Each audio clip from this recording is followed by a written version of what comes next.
Hello मेरे प्यारे students, कैसे हो आप लोग। जितने भी हमारे स्टूडेंट इस बार 12th में हैं और जिनको 2025 बोर्ड एग्जाम देना है, उनके लिए आज का ये क्लास बहुत ही ज़्यादा इम्पोर्टेंट है। क्योंकि आज के इस क्लास में मैं आपके लिए लेकर आया हूँ क्लास 12 हिंदी का एक वायरल पेपर, यानी कि क्लास 12 हिंदी का एक मॉडल पेपर। ऐसे ही 2025 में हिंदी का पेपर आएगा, तो बहुत सारे स्टूडेंट हैं जो इस बार 2025 बोर्ड एग्जाम देंगे और 12th में हैं, उनके लिए आज का ये क्लास बहुत ही ज़्यादा स्पेशल है।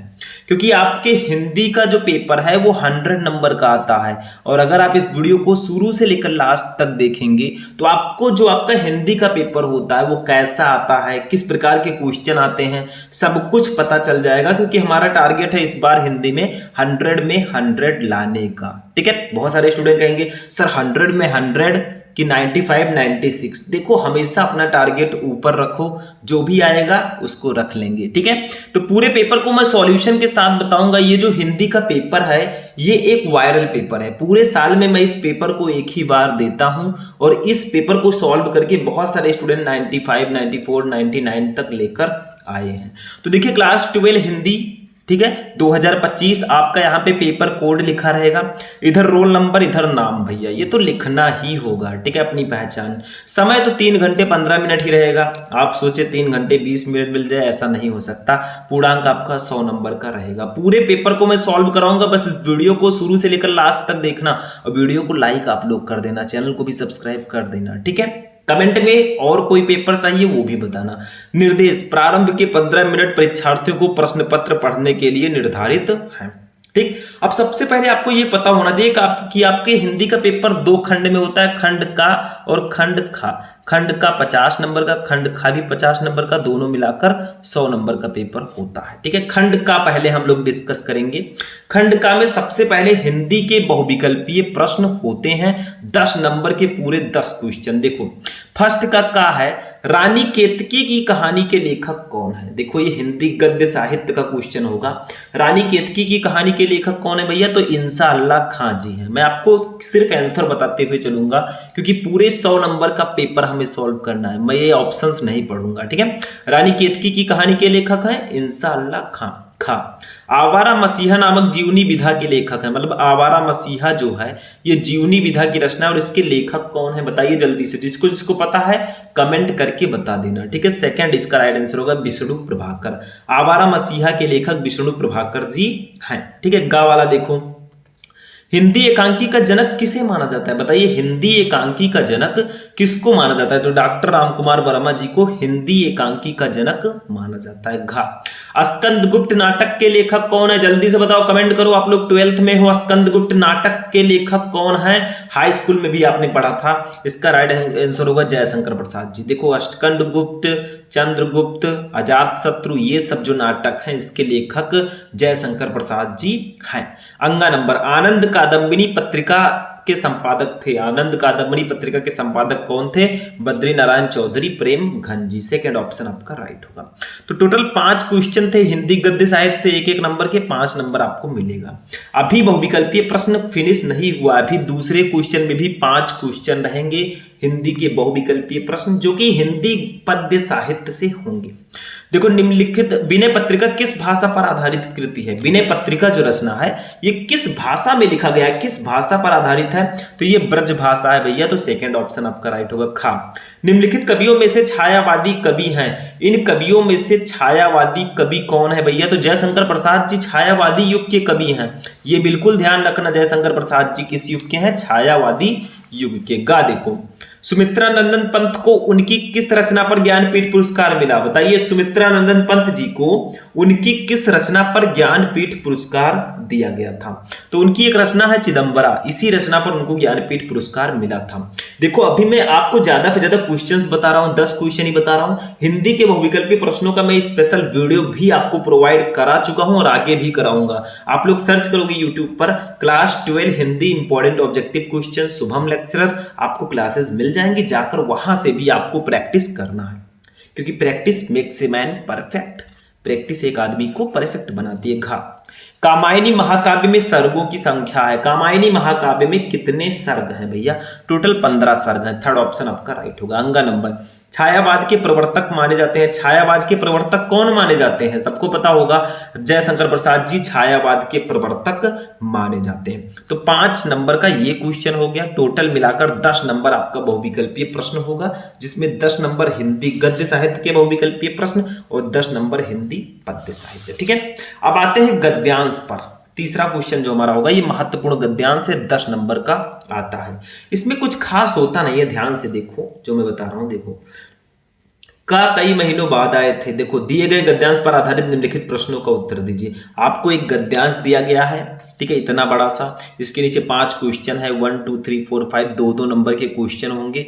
आप पांचों का आंसर दीजिए, 10 नंबर ले जाइए। नहीं पता तो अथवा लगा है, वो नहीं जानते आप ये वाला कर दीजिए। ठीक है, इसके नीचे भी 5 क्वेश्चन है 2 नंबर के, वो नहीं जानते तो इसको कर सकते हैं। चलो हम एक कर देते हैं, कोई भी। देखो, का कई महीने बाद आए थे। सुबह चाय पीकर अखबार देख रहा था कि वे तूफान की तरह कमरे में घुसे, साइक्लोन की तरह मुझे अपनी भुजाओं में जकड़ा, तो मुझे धृतराष्ट्र की भुजाओं में जकड़े भीम के पुतले की याद आ गई। वो धृतराष्ट्र की ही जकड़ थी। अंधे धृतराष्ट्र ने टटोलते हुए पूछा, कहाँ है भीम? आ बेटा, तुझे कलेजे से लगा लूं। और जब भीम का पुतला उनकी पकड़ में आ गया तो उन्होंने प्राणघाती स्नेह से उसे जकड़कर चूर कर डाला। क्वेश्चन है आपका फर्स्ट है, उपयुक्त गद्यांश के पाठ और लेखक का नाम लिखिए। देखो भैया, ये हमारे किस पाठ से है? ये निंदा रस चैप्टर से है। इसके लेखक हरिशंकर प्रसाद जी हैं। तो आप लोग लिख सकते हैं, मतलब संदर्भ हेडिंग डाल के आप लोग लिख सकते हैं, प्रस्तुत गद्यांश हमारी पाठ्य पुस्तक के गद्य भाग में संकलित तथा हिंदी के प्रसिद्ध व्यंग्यकार श्री हरिशंकर प्रसाद द्वारा लिखित निंदा रस शीर्षक निबंध से अवतरित है।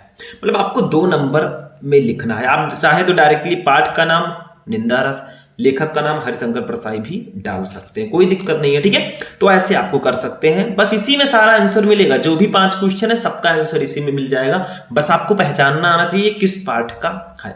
दूसरा, रेखांकित अंश की व्याख्या कीजिए। यहां से लेकर यहां तक जिसके नीचे रेखाएं हैं उतने का आपको अपनी भाषा में व्याख्या करनी है। 2 नंबर इसका भी कंप्लीट, मतलब अपनी भाषा में थोड़ा चेंज करके, थोड़ा आपको क्रिएटिव करके इसको लिख देना है। ठीक है, थोड़ा बढ़ा चढ़ा के 2-3 लाइन बढ़ा के लिख देना है, नंबर मिल जाएगा। तीसरा, का किस तरह कमरे में घुसे और उन्होंने किस तरह लेखक को भुजाओं में जकड़ा। तो देखो लिखा ये सीधा सीधा, का तूफान की तरह कमरे में घुसे, साइक्लोन की तरह मुझे अपनी भुजाओं में जकड़ा। बस इतना ही लिखना है कि का अर्थात लेखक ने मित्र के वो तूफान की तरह कमरे में घुसे और साइक्लोन की तरह उन्होंने लेखक को अपनी भुजाओं में जकड़ लिया। बस हो गया, यहां से लेकर यहां तक लिख दो, काम खत्म यहां तक। ठीक है, जकड़ा, बस सिंपल सा है। चौथा देखो, लेखक को किसके पुतले की याद आ गई? तो देखो यहां पे लिखा है ये भुजाओं में जकड़े भीम के पुतले की याद आ गई। ठीक है, तो लिख दो, लेखक को उस भीम के पुतले की याद आ गई जिसे धृतराष्ट्र वास्तव में भीम समझकर मार डालना चाहता था। मतलब लेखक को भीम के पुतले की याद आ गई, सिंपल सा। पांचवा, धृतराष्ट्र ने भीम के पुतले के साथ क्या किया? तो देखो लिखा है ये, जब भीम का पुतला उनकी पकड़ में आ गया तो उन्होंने प्राणघाती स्नेह से उसे जकड़कर चूर कर डाला। तो धृतराष्ट्र ने भीम के पुतले के साथ, धृतराष्ट्र को जब भीम का पुतला मिला, उनकी पकड़ में आ गया तो उन्होंने प्राणघाती स्नेह से उसे जकड़कर चूर कर डाला। तो भैया सबका क्वेश्चन का आंसर इसी में लिखा है। तो ऐसे ढूंढ ढूंढ के आपको लिखना है। मैंने हिंदी की कॉपी लिखना भी आपको बताया था। अगर आप लोग सर्च करोगे क्लास 12 हिंदी की कॉपी कैसे लिखें तो शुभम लेक्चर, तो आपको क्लास मिल जाएगी। उसमें कैसे इसको सॉल्व करना है सब कुछ मैंने बता दिया है। या आप सर्च कर लीजिए क्लास 12 हिंदी इंपॉर्टेंट गद्यांश शुभम लेक्चर, तो भी आपको क्लास मिल जाएगा। गद्यांश कैसे सॉल्व करते हैं वो भी पता चल जाएगा। अथवा लगा है भैया, वो नहीं पता तो आप इसको कर दीजिए। ठीक है, ये हमारे हम और हमारा आदर्श जो चैप्टर है डॉक्टर APJ अब्दुल कलाम जी का, ये उस चैप्टर से लिया गया है। ठीक है, अब आते हैं पद्यांश पे। इसको थोड़ा सा ध्यान देना है क्योंकि भैया ये है पद्यांश और ये आता है पूरे के पूरे 10 नंबर का। देखो, दिए गए पद्यांश पर आधारित निम्नलिखित प्रश्नों का उत्तर दीजिए। वही सेम प्रोसेस है, पद्यांश दिया जाएगा, उसके नीचे 5 क्वेश्चन रहेंगे, उसका आंसर देना होगा। जैसे देखो, अहे निष्ठुर परिवर्तन तुम्हारा ही टांदो नर्तन, विश्व का करुण विवर्तन तुम्हारा ही नयनोन्मीलन, निखिल उत्थान पतन अहे वासुक सहस्त्र फन, लक्ष्य अलक्षित चरण तुम्हारे चिन्ह निरंतर, छोड़ रहे हैं जग के बिछत वृक्ष स्थल पर, सत सत फेनोषित स्फीत फूतकार भयंकर, घुमा रहे हैं घनाकार जगती का अंबर, मृत्यु तुम्हारा गरल दंत कंचुक कल्पांतर, अखिल विश्व ही विवर वक्र कुंडल दिगंडल। ठीक है, अब ये देखो किस चैप्टर का है भैया, ये सुमित्रा नंदन पंत जी का एक चैप्टर है पद्य में परिवर्तन, ये उसी चैप्टर का। देखो परिवर्तन चैप्टर भी इंपॉर्टेंट है, लेकिन जो स्टार्टिंग के 3-4 चैप्टर हैं बहुत इंपॉर्टेंट है। जैसे आपका श्रद्धा मनु हो गया, पवन दूतिका हो गया, कैकेयी का अनुताप हो गया, गीत हो गया जयशंकर प्रसाद जी का, यही सब पढ़ लो भैया, नंबर आपका फिक्स रहेगा।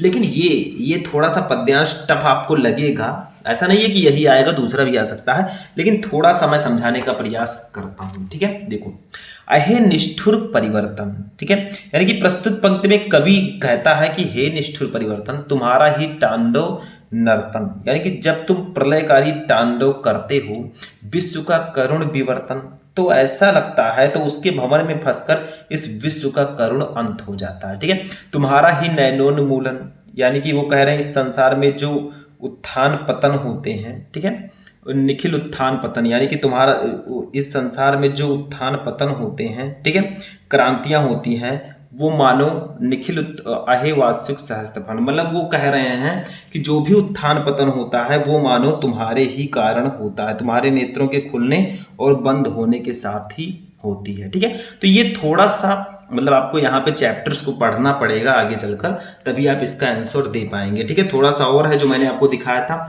और इसके नीचे भी 5 क्वेश्चंस रहेंगे, 1 2 3 4 5 दो नंबर का ये रहेगा। ठीक है, इसको मैं अलग से आपको क्लासेस प्रोवाइड करा दूंगा।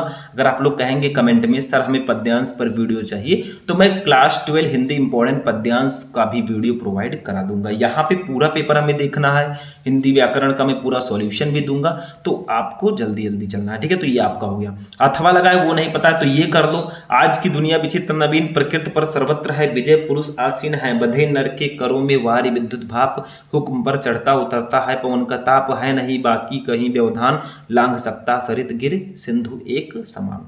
ये रामधारी सिंह दिनकर जी का अभिनव मनुष्य चैप्टर है, ये उसी से लिया गया। इसके नीचे भी 5 क्वेश्चन है 2 नंबर के। ठीक है, तो ये सारे आपके पद्यांश रहेंगे। अगर बात किया जाए कि गद्यांश के कंपैरिजन में पद्यांश कैसा होता है, तो देखो पद्यांश जो है गद्यांश के कंपैरिजन में थोड़ा सा टफ होता है, मतलब आपको गद्यांश जितनी इजीली आप सॉल्व कर सकते हैं उतना इजीली पद्यांश नहीं, क्योंकि पद्यांश में जब तक आप मीनिंग नहीं पढ़ेंगे उतनी आसानी से सॉल्व नहीं होगा, ये ध्यान रखना। ठीक है, 5वां क्वेश्चन देखो, अभी हम खंड खा में सारी चीजें सॉल्व करेंगे, टेंशन मत लेना। 5वीं का का अब जीवन परिचय यानी कि साहित्यिक परिचय पे आते हैं। देखो निम्नलिखित में से किसी एक लेखक का साहित्यिक परिचय देते हुए उनकी प्रमुख रचनाओं का उल्लेख कीजिए, अधिकतम शब्द सीमा 80, 5 नंबर का ये आएगा। मतलब 3 लेखक आपको दिए जाएंगे, 3 में से किसी एक का साहित्यिक परिचय देते हुए उनकी रचना लिखनी है। जैसे वासुदेव शरण अग्रवाल, कन्हैयालाल मिश्र, प्रभाकर, डॉक्टर APJ अब्दुल कलाम, 3 लेखक हैं, तीनों में से किसी एक का आप साहित्यिक परिचय देते हुए उनकी रचना लिखिए। देखो मैंने एक क्लास आपको दिया अभी जल्दी जीवन परिचय पर, ठीक है, क्लास 12 हिंदी इंपॉर्टेंट जीवन परिचय शुभम लेक्चरर, इसको यूट्यूब पे सर्च करना, आपको जीवन परिचय मिल जाएगा। मैंने आपको बताया है वो कौन से टॉप 5 या 6 जीवन परिचय हैं जो इस बार आएंगे, और जीवन परिचय लिखते कैसे वो भी मैंने आपको बताया, और कौन कौन से जीवन परिचय इंपॉर्टेंट है वो भी मैंने आपको बताया। तो उस क्लास को जाकर देख लेना। वैसे ये 80 शब्दों में आपको लिखना होगा। ठीक है, ऐसे कवि का 5 नंबर का रहेगा, निम्नलिखित में से किसी एक कवि का साहित्यिक परिचय देते हुए उनकी प्रमुख कृतियों का उल्लेख कीजिए, शब्द सीमा 80, जैसे अयोध्या सिंह उपाध्याय, हरिओं, जयशंकर प्रसाद और महादेवी वर्मा, 5 नंबर का ये भी रहेगा। वैसे इन सबका जीवन परिचय मैं आपको ऑलरेडी बता चुका हूं, चाहे आप वासुदेव शरण अग्रवाल जी का सर्च करें, चाहे जयशंकर प्रसाद जी का सर्च करें, महादेवी वर्मा जी का, इन सबका जीवन परिचय मैं आपको ऑलरेडी प्रोवाइड करा चुका हूं, तो जाकर आप लोग देख लीजिएगा और सर्च कर लीजिएगा। ठीक है, क्योंकि बार बार एक ही चीज पढ़ाना उचित नहीं है। 6 नंबर क्वेश्चन कहानी होगा, ध्रुव यात्रा अथवा लाठी कहानी के उद्देश्य पर प्रकाश डालिए, शब्द सीमा 80, अथवा पंचलाइट अथवा बहादुर कहानी का सारांश लिखिए, 5 नंबर आपका रहेगा। देखो भैया कहानी में अगर आप 2 कहानी बहुत अच्छे से पढ़ लेते हैं, पंचलाइट और बहादुर, इसका उद्देश्य इसका सारांश पढ़ लेते हैं, आपका 5 नंबर कंप्लीट रहेगा। लाठी कहानी को भी पढ़ लेंगे, बेटर रहेगा। अब देखो इसमें करना क्या है, ध्रुव यात्रा या लाठी दोनों में से किसी एक कहानी पर प्रकाश डालना है। मान लीजिए आपको दोनों नहीं पता तो अथवा लगा है, पंचलाइट अथवा बहादुर कहानी का सारांश लिखना है। पंचलाइट या बहादुर कहानी का सारांश लिख दो। मतलब 4 टॉपिक में से आपको एक ही लिखना है, चाहे आप ध्रुव यात्रा कहानी का उद्देश्य लिखें, चाहे लाठी कहानी का उद्देश्य लिखें। दोनों नहीं पता तो पंचलाइट कहानी का सारांश लिख दें, ये भी नहीं पता तो बहादुर कहानी का सारांश लिख दें। मतलब एक ही करना होता है, ठीक है, बहुत ईजी हो जाता है ये। 7वां देखिए खंड काव्य है भैया, ये आपके अलग अलग जिलों में अलग अलग होता है। आप यूपी के किस जिले से हैं और आप में कौन सा खंड काव्य है, कमेंट बॉक्स में बता देना। स्वपठित खंड काव्य के आधार पर किसी एक खंड के एक प्रश्न का उत्तर दीजिए 80 शब्दों में 5 नंबर। जैसे मुक्त यज्ञ खंड काव्य है, किसी में शायद ये भी होगा, मुक्त यज्ञ भी होगा, ठीक है। तो आप में क्या है और आप किस जिले से हैं ये आपको कमेंट करके बताना है, ठीक है। इन सबको मैं हटा देता हूं और चलते हैं अपने। दूसरा आपका है सत्य की जीत, तीसरा है रश्मि रथी, चौथा है आलोक वृत्त, 5वां है त्यागपति, 6वां है श्रवण कुमार। तो देखो ये क्या होता है, जैसे यूपी में जो जिले हैं, कुछ जिलों में सत्य की जीत होगा, कुछ जिलों में जो अभी मैंने पहले बताया मुक्त यज्ञ होगा, कुछ जिलों में रश्मि रथी, कुछ जिलों में आलोक वृत्त, कुछ जिलों में त्यागपति, किसी में श्रवण कुमार। तो आप जिस जिले से हैं वो आप देख सकते हैं, या फिर अपने टीचर से बोल लीजिए हिंदी वाले कि हमारे जिले में कौन सा खंड काव्य है।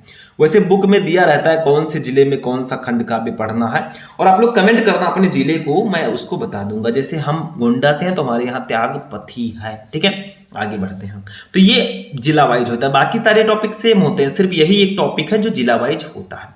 तो ये 50 नंबर का हमारा पेपर हो गया, मतलब 10 नंबर का बहुविकल्पीय प्रश्न, 10 नंबर का गद्यांश, 10 नंबर का पद्यांश और 10 नंबर का जीवन परिचय, और कहानी 5 नंबर का, खंड काव्य 5 नंबर का। टोटल ऐड करेंगे 100 नंबर, 50 नंबर का ये पेपर हो जाएगा। अब खंड खा पे हम लोग चलेंगे भैया।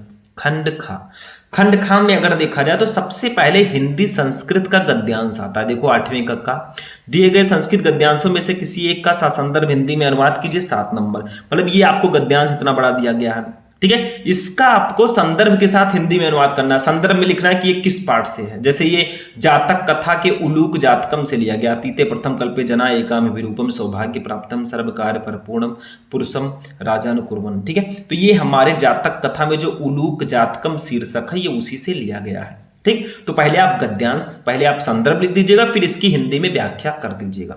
देखो कुछ चैप्टर हैं जो बहुत इंपॉर्टेंट है, जैसे जातक कथा, महामना मालविया, पंचशील सिद्धांता और संस्कृत भाषा या महत्तम। 3-4 चैप्टर बहुत इंपॉर्टेंट है। नहीं पता ये तो अथवा लगा है, देखो ये महापुरुषालौकिक प्रलोभनेश बद्धा नियत लक्षण यांत कदापि भ्रश्यन्ति, ये हमारे महामना मालविया चैप्टर का है। तो दोनों में से जो आपको पता है वो आप कर सकते हैं। आप लिखेंगे, संदर्भ लिख दीजिएगा, प्रस्तुत गद्यांश हमारी पाठ्य पुस्तक हिंदी संस्कृत के महामना मालविया पाठ से अवतरित है, बस सिंपल सा है। तो दोनों में से किसी एक को आपको कर लेना है। आगे आगे मैं आपको सब कुछ बताऊंगा, नो टेंशन। अब ये जो टॉपिक आता है खा वाला, संस्कृत का श्लोक, ये तो फिक्स होता है भैया। एक ही चैप्टर है इसमें सुभाषित रत्नानी, उसी चैप्टर से आएगा। मतलब 1-2 चैप्टर और हैं जिसमें एक आध गद्यांश है, पद्यांश है, उसको पढ़ लेना। बाकी सबसे इंपॉर्टेंट चैप्टर यही है क्योंकि इसमें सिर्फ पद्यांश ही है। दिए गए श्लोकों में से किसी एक का ससंदर्भ हिंदी में अनुवाद कीजिए। जैसे सुखार्थिना कुतो विद्या, कुतो विद्यार्थिना सुखम, सुखार्थी व त्यजेत विद्याम, विद्यार्थी व त्यजेत सुखम। मतलब सुख चाहने वाले को विद्या का और विद्या चाहने वाले को सुख कहा। सुख चाहने वालों को विद्या त्याग देनी चाहिए और विद्या चाहने वाले को सुख त्याग देना चाहिए। अगर आप लोग सोचें कि मैं दिन भर बहुत अच्छे से आराम करूं, फोन चलाऊं, गेम खेलूं और बोर्ड एग्जाम में बहुत अच्छा नंबर लेकर आऊं, ऐसा नहीं हो सकता। आपको आराम चाहिए भैया, विद्या त्याग दो। आपको विद्या चाहिए तो सुख त्याग दो। ऐसा नहीं बिल्कुल त्याग दो, सब कुछ करते हैं लेकिन पढ़ाई पे विशेष ध्यान दें, ठीक है। अथवा ये सुभाषित रत्नानी चैप्टर का है ये श्लोक, ठीक है। काव्य शास्त्र विनोदेन कालो गच्छत धीमताम व्यसनेन च मूर्खानाम निंद्रया कलहे हुआ। यानी कि जो अच्छे लोग होते हैं उनका दिन काव्य शास्त्र पढ़ने में, ठीक है, जो ये सब है आपका। और जो मूर्ख लोग होते हैं उनके सोने में, लड़ाई झगड़ा करने में दिन बीतता है। तो ये भी हमारा सुभाषित रत्नानी चैप्टर का ही है। तो ये ध्यान देना, ये चैप्टर बहुत ज्यादा इंपॉर्टेंट है। आगे बढ़ते हैं। 9 नंबर ग्रामर, हिंदी व्याकरण पे आते हैं। निम्नलिखित मुहावरे एवं लोकोक्तियों में से किसी एक का अर्थ लिखकर वाक्य प्रयोग कीजिए, 2 नंबर। जैसे आंखों का तारा होना, इसका मतलब होता है बहुत प्रिय होना। दूसरा 9-2-11 होना यानी कि भाग जाना, इसका आपको वो भी लिखना है। जैसे 9-2-11 होना यानी कि भाग जाना, वाक्य प्रयोग लिख दीजिए। पुलिस को देखकर चोर 9 2 11 हो गए, बस वाक्य प्रयोग हो गया। आंखों का तारा होना, बहुत प्रिय होना, राम कौशल्या की आंखों के तारे थे। बस ऐसे आपको कर देना वाक्य प्रयोग, बस ये क्वेश्चन उसमें आना चाहिए। तीसरा, घर फूक तमाशा देखना, यानी कि अपनी ही हानि पर आनंदित होना, हंसना। लाल पीला होना, बहुत क्रोधित होना। तो ये एक ही करना है, मैंने चारों बता दिया है। 10 नंबर होता है आपठित गद्यांश, मतलब आपको एक आपठित गद्यांश दिया जाएगा, उसके नीचे क्वेश्चन दिए जाएंगे, 5 नंबर आपको उसके लिए मिलेगा। क्वेश्चन ऑब्जेक्टिव भी हो सकता है और सब्जेक्टिव भी हो सकता है। देखो, निम्नलिखित गद्यांश पद्यांश को ध्यानपूर्वक पढ़कर पूछे गए प्रश्नों में सही विकल्प का चयन कीजिए। ये ऑब्जेक्टिव दिया गया है, लेकिन सब्जेक्टिव भी आता है। देखो, पढ़ते हैं पहले इसको, फिर क्वेश्चन का आंसर देंगे। देखो, अंतर्राष्ट्रीय श्रम संगठन के अनुसार बाल श्रम को इस प्रकार परिभाषित किया गया है: वो काम जो बच्चों को उनके बचपन, उनकी क्षमता और उनकी गरिमा से वंचित करता है और जो शारीरिक और मानसिक विकास के लिए हानिकारक है। एक सामाजिक बुराई के रूप में संदर्भित भारत में बाल श्रम एक अनिवार्य मुद्दा है जिससे देश वर्षों से निपट रहा है। मतलब बच्चे जो छोटे छोटे काम करते हैं, बाल श्रम, ये उससे रिलेटेड है। ठीक है। लोगों का मानना है कि बाल श्रम जैसी सामाजिक कुरीति को समाप्त करने का दायित्व सिर्फ सरकार का है। यदि सरकार चाहे तो कानून को पालन न करने वाले एवं कानून भंग करने वाले को सजा देकर बाल श्रम को समाप्त कर सकती है, किंतु वास्तव में ये केवल सरकार की जिम्मेदारी नहीं है, बल्कि इसे सभी सामाजिक संगठनों, मालिकों और अभिभावकों द्वारा भी समाधित करना चाहिए। हमारे घरों में, ढाबों में, होटलों में, खानों कारखानों में अनेक बाल श्रमिक मिल जाएंगे जो कड़ाके की ठंड और तपती धूप की परवाह किए बिना काम करते हैं। विकासशील देशों में गरीबी और उच्च स्तर की बेरोजगारी बाल श्रम का मुख्य कारण है। बाल मजदूरी इंसानियत के लिए अपराध है जो समाज के लिए श्राप बनती जा रही है तथा जो देश की वृद्धि और विकास में बाधक के रूप में बहुत बड़ा मुद्दा है।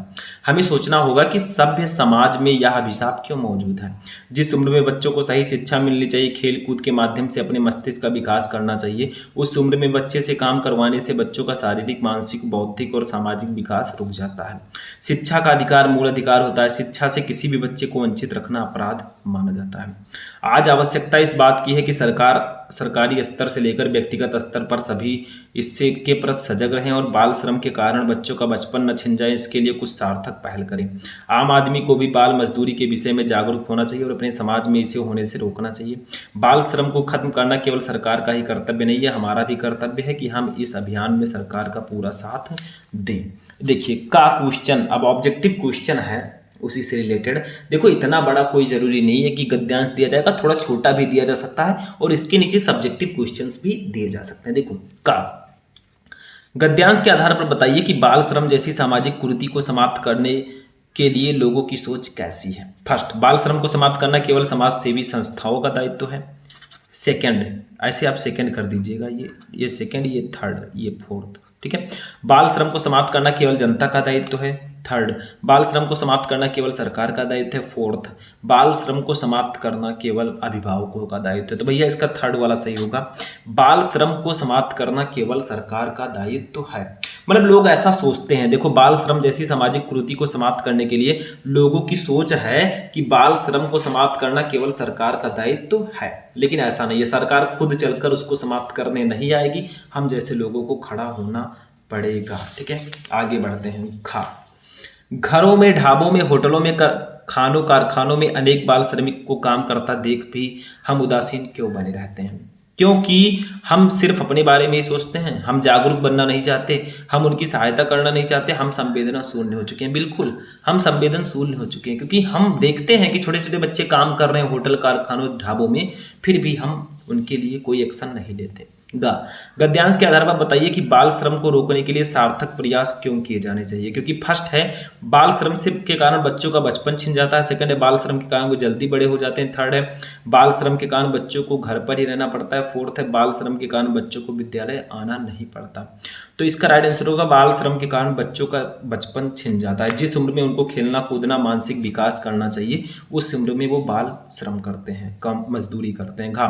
बच्चों को बाल श्रम के लिए क्यों विवश किया जाता है? फर्स्ट है जागरूकता का अभाव, सेकंड है निर्धनता और भुखमरी, थर्ड है शिक्षा का अभाव, फोर्थ है लोगों की मनोवृत्ति। भैया निर्धनता और भुखमरी, गरीबी और भुखमरी जो है, ये जो है बाल श्रम का मुख्य कारण है। मतलब कोई नहीं चाहता, कोई पेरेंट नहीं चाहता कि उसके बच्चे काम करें, लेकिन निर्धनता, गरीबी और भुखमरी के कारण वो करते हैं। ठीक है।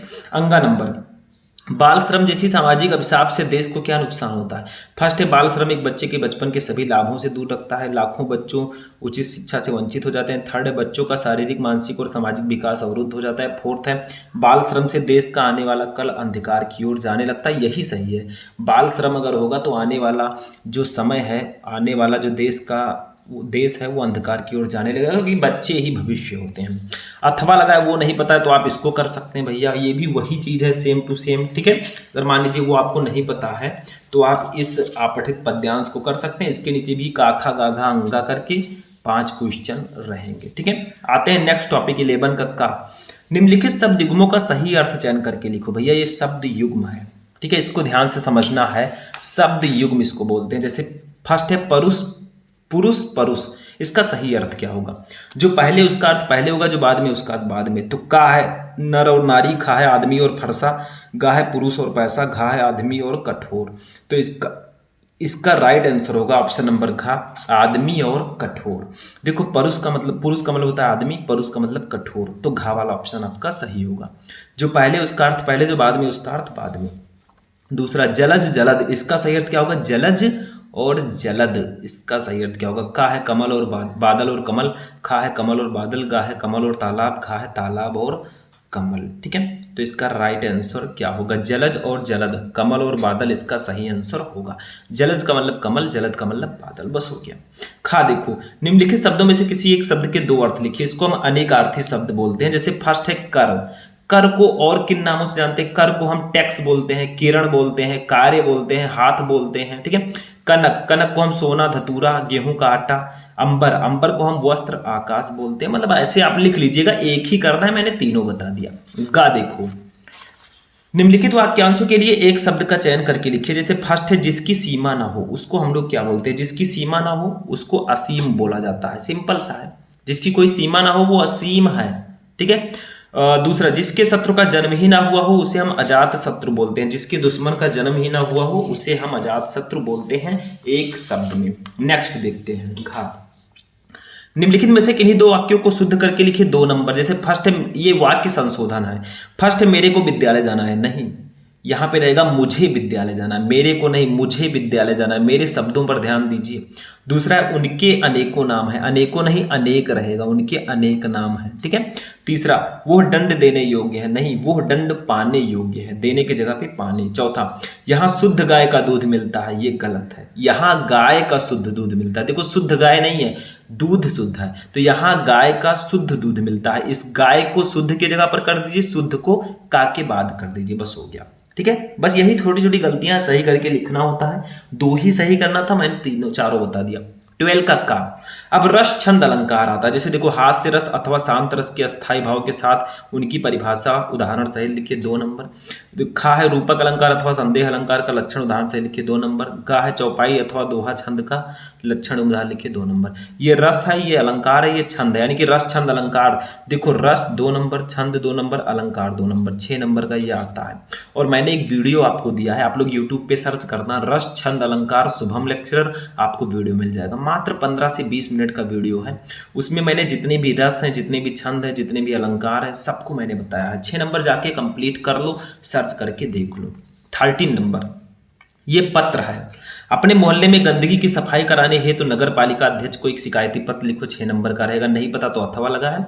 अपना कुटीर उद्योग प्रारंभ करने हेतु किसी बैंक प्रबंधक को ऋण प्रदान करने हेतु पत्र लिखो। दोनों में से जो आप पत्र लिख सकते हैं वो लिखिएगा। देखो पत्र लिखने का तरीका समझो, मैंने भी पत्र लिखना सिखाया है और आगे भी मैं आपको बताऊंगा। लास्ट हमारा निबंध है, 9 नंबर का आएगा।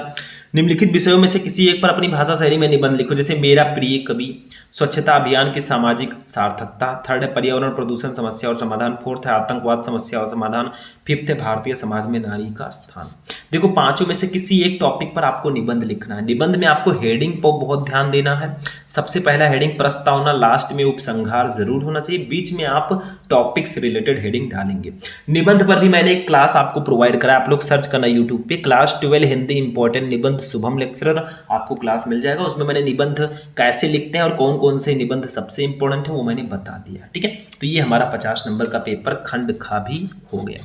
तो खंड का 50 नंबर, खंड का 50 नंबर, टोटल 100 नंबर का पेपर हमारा कंप्लीट हुआ, ठीक है। तो ये था क्लास 12 हिंदी का एक वायरल पेपर। हमारा क्लास यहीं पर फिनिश होगा। आई होप कि आपको पूरा पेपर समझ में आ चुका होगा। कुछ टॉपिक के मैंने सॉल्यूशन भी बताए, आगे भी मैं आपको प्रोवाइड कराता रहूँगा। तो आज की क्लास यहीं पर फिनिश होगा। इस वीडियो को लाइक करना, चैनल पर नए चैनल को सब्सक्राइब करना। मिलेंगे हम नेक्स्ट वीडियो में नेक्स्ट टॉपिक के साथ। तब तक के लिए जय हिंद।